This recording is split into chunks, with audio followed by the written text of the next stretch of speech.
Hello সবাইকে, সবাই কেমন আছো? আশা করি খুব ভালো আছো, আমিও খুব ভালো আছি। এটা আমার পুরী ভিডিও সেকেন্ড পার্ট। প্রথম পার্টে তোমরা অনেকেই জিজ্ঞেস করেছিলে যে গাড়ি করে যেতে তোমাদের কত সময় লেগেছিল, আর আমরা যে হোটেলে ছিলাম পুরীতে সেই হোটেলটা কেমন, আর হোটেল থেকে সি বিচটা কীরকম দেখায়। তো ভাবলাম আজকের এই ভিডিও শুরুতে তোমাদের এই অ্যান্সারগুলোই দিই। আমরা আমাদের বাড়ি থেকে ভোর 3টের সময় গাড়িতে উঠেছি। হ্যাঁ, আমরা রাত 2টোয় উঠেছি।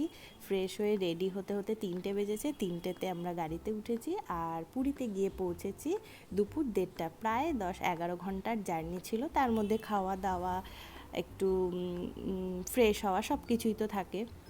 আর হোটেলটা খুব ভালো ছিল। হোটেলের সার্ভিস, তারপরে খাওয়া দাওয়া, মানে কোনো কথা হবে না, এত ভালো ছিল। তো যাক, তোমাদের মোটামুটি অ্যান্সারগুলো দিতে পারলাম।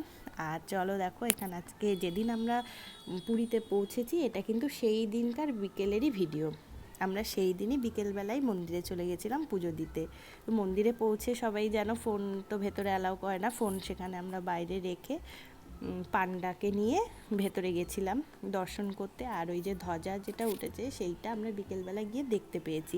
এত অপূর্ব লাগছিল, গায়ে কাটা দিচ্ছিল যখন ধ্বজাটা নিয়ে যে দুজন ওপরে ওঠে মাথার চূড়ায়। না, অপূর্ব সেই দৃশ্য। ভগবানের আশীর্বাদ ছাড়া এই কাজ করা সম্ভব না সত্যি। আমাদের পুজো দেওয়া হয়ে গেছে, দর্শন করেছি, খুব সুন্দর দর্শন হয়েছে। আমাদের যে পান্ডা দাদা নিয়ে গেছিলো সে খুব সুন্দর করে আমাদের দর্শন করিয়ে পুজো দিয়ে দিয়েছে। তারপর পুজো দিয়ে উঠেই আমরা একটু ভিডিও কোনো রকম একটু করলাম, বাইরেটা একটু ঘোরাঘুরি করলাম, অনেকক্ষণ ছিলাম আমরা মন্দিরে। তারপরে টোটে উঠে আবার হোটেলের পথে রওনা দিলাম। তো হোটেল যাওয়ার পথে তো মোটামুটি সবাই জানো যারা পুরী গেছো, রাস্তার ধারে এই সব কত রকমের দোকান। তো আমি আর আমার ছেলে আর হোটেলে যাইনি, আমরা একটু বিচের ধারে নেমে গেছিলাম ঘোরাঘুরি করব। সেদিন ভগবান আমাদেরকে মনে অনেক এনার্জি দিয়ে পাঠিয়েছিল। সেই রাত 2টোর থেকে আমরা সবাই জাগা, তারপরে কনস্ট্যান্ট আমরা মানে চলেই যাচ্ছি, রেস্টটা নেওয়ার মানে আমাদের আর সময় নেই। সেই দিনই আবার বিচের ধারে চলে এসেছি। মানে এত অপূর্ব জায়গা, ছাড়া যায় না, মানে এক সেকেন্ড আমরা মিস করতে চাইছিলাম না। যতটুকু সময় ছিলাম প্রত্যেকটা সময় ঘুরে বেরিয়েছি, আনন্দ করেছি।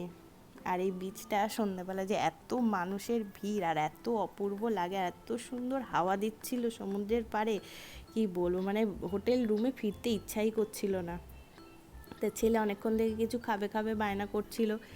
তো কী খাবো পুরো মেলাটাই ঘুরছিলাম। আর এই দেখো, এই উটটা দেখতে খুব ভালো লাগছিল, কারণ উটটা এত সুন্দর করে সাজিয়েছে। তো অনেকক্ষণ মেলায় ঘোরার পরে ফাইনালি ছেলে একটুখানি ঘুগনি পেয়েছে, সে খুব খুশি, ঘুগনি খেয়েছে। কারণ বাইরের খাবার কি হবে না হবে, যাই হোক, বলা তো যায় না। তা আজকে ভিডিওটা এইটুকুই রাখলাম।